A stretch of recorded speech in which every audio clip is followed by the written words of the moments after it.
Brace yourself, because on today's episode, I'm going to demonstrate and tell you the story behind some of the most weird and odd amplifiers in my entire collection.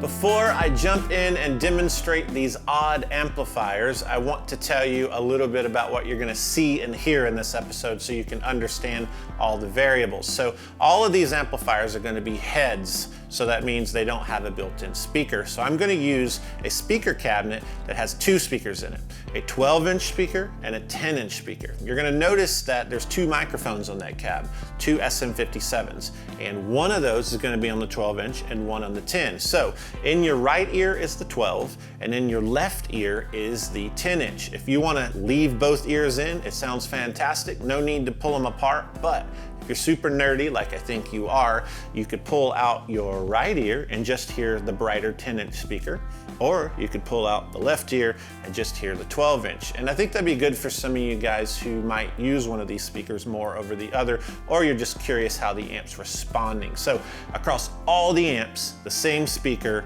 and that'll give you a really nice variable of how it's responding to that cab. Every amp is different, but the cab stays the same. Now, the guitar I'm gonna use is the same guitar through every amplifier, and it is my BiLT Zaftig. It's a semi-hollow body with a mastery bridge.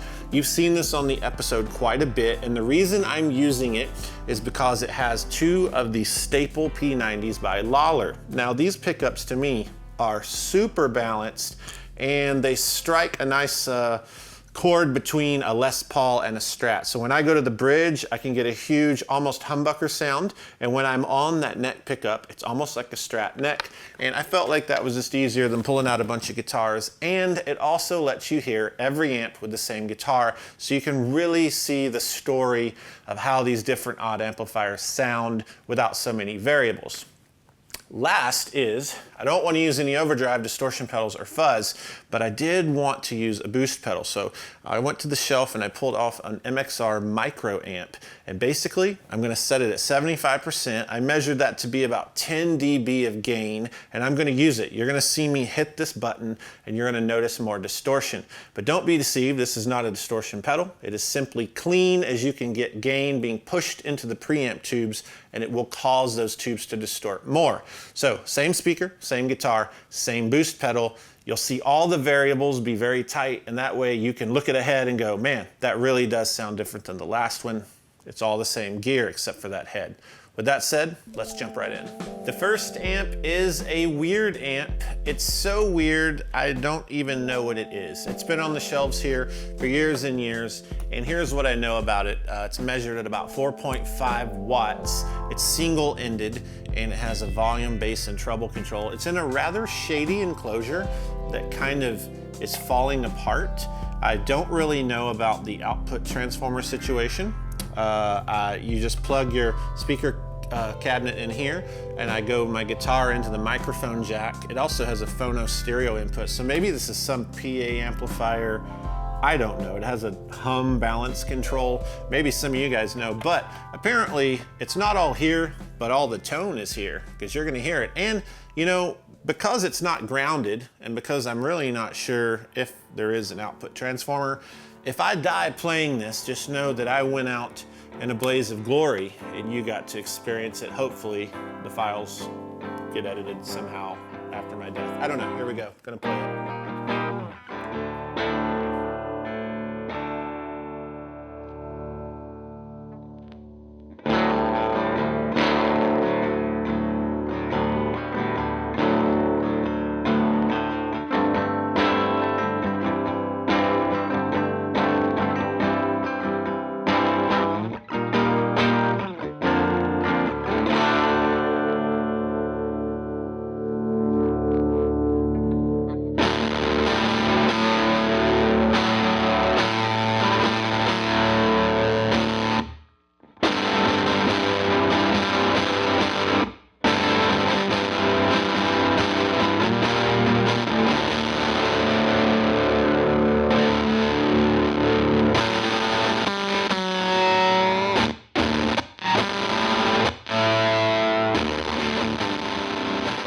This odd amplifier is one you can actually go buy, unlike everything else on this episode.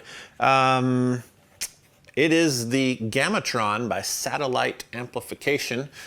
It is really small and 2.3, 2.7 watts, something like that.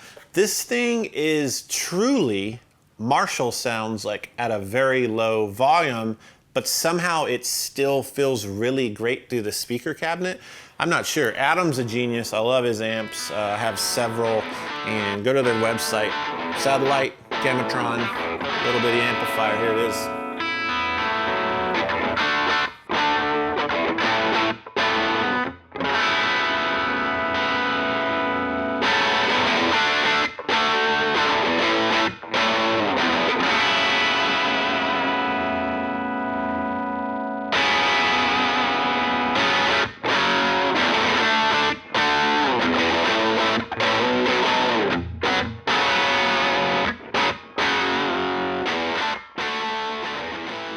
This episode would be a complete and utter travesty if I did not have a weird, odd piece of equipment from Japan. So to keep this episode on the straight, here it is. It's a weird, odd amp from Japan that I got in LA, and it's a crown tube head. I almost didn't get this home.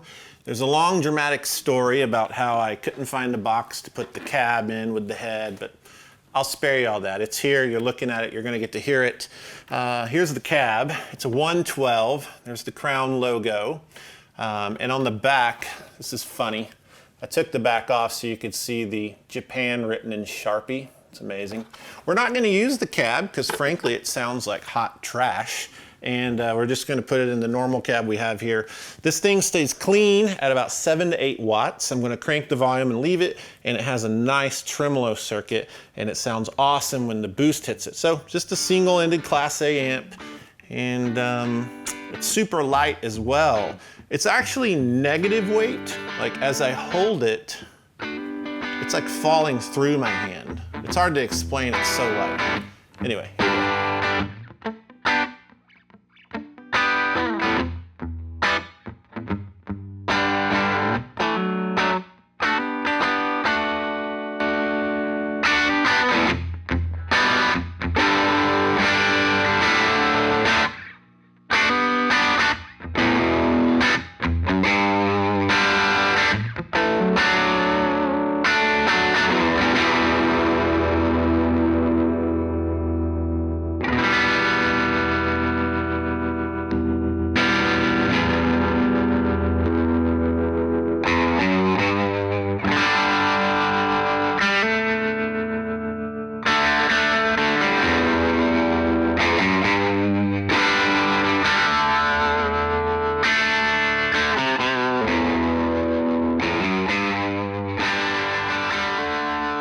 Next is the PathFinder by Newcomb.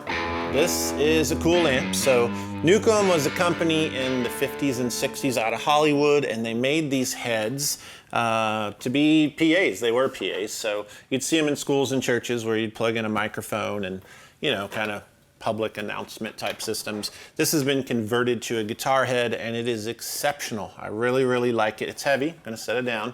It's 4 EL84s. It's about 30 watts, Class B push-pull. So it is incredibly voxy, and I like it more than any Vox I've ever played, even the old JMI here in the shop. So it says a lot. Really versatile, and I love hitting it with boost pedals. Wait till you hear that micro amp hit the front end. It is magical.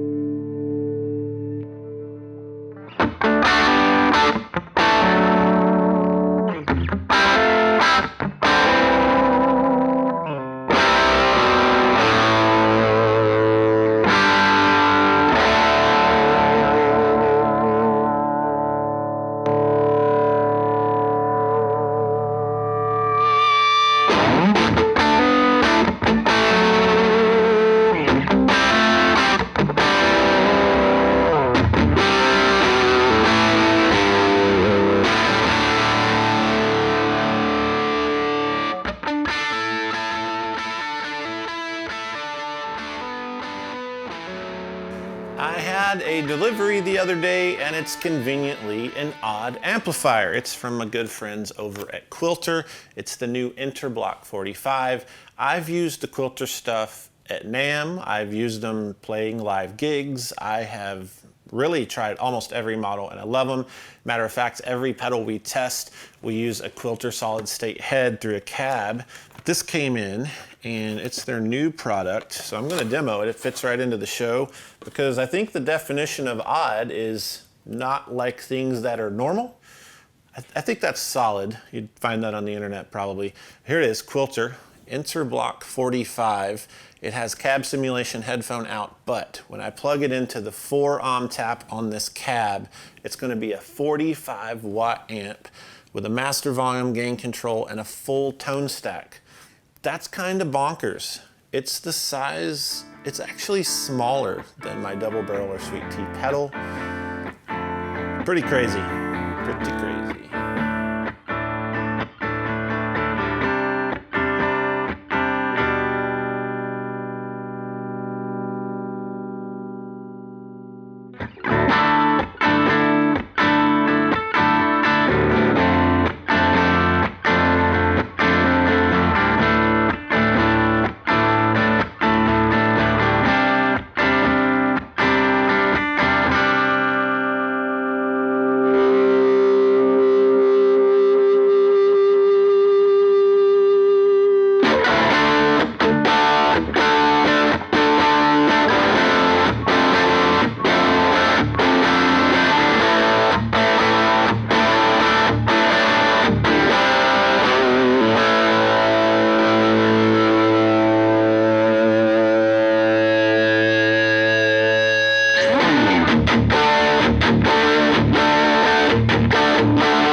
The last odd amplifier is not only odd and weird, it is incredibly rare. It's as rare as finding a good Creed album.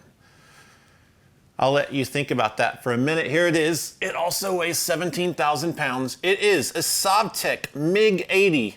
And to be honest, there's not another one on earth, I'm pretty sure.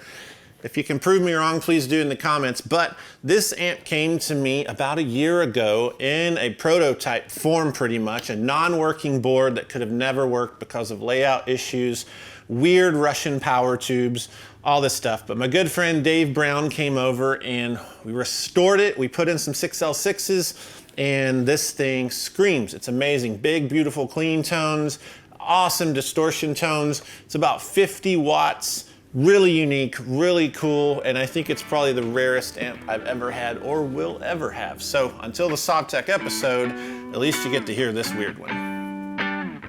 It's crushing my back, oh my God.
Today's record time is brought to you by My Life in the Bush of Ghosts by David Byrne and Brian Eno.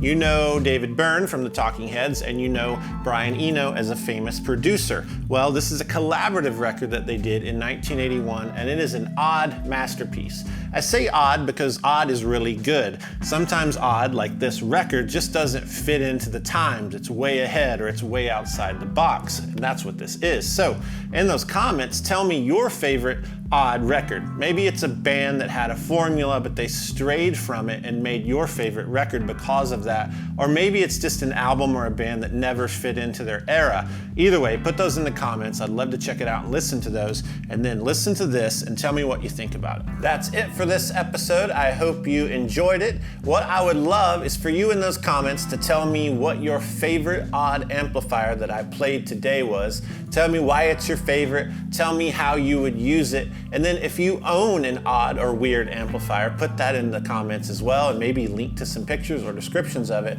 I'd love to look through those and see if there's anything I've never seen for myself.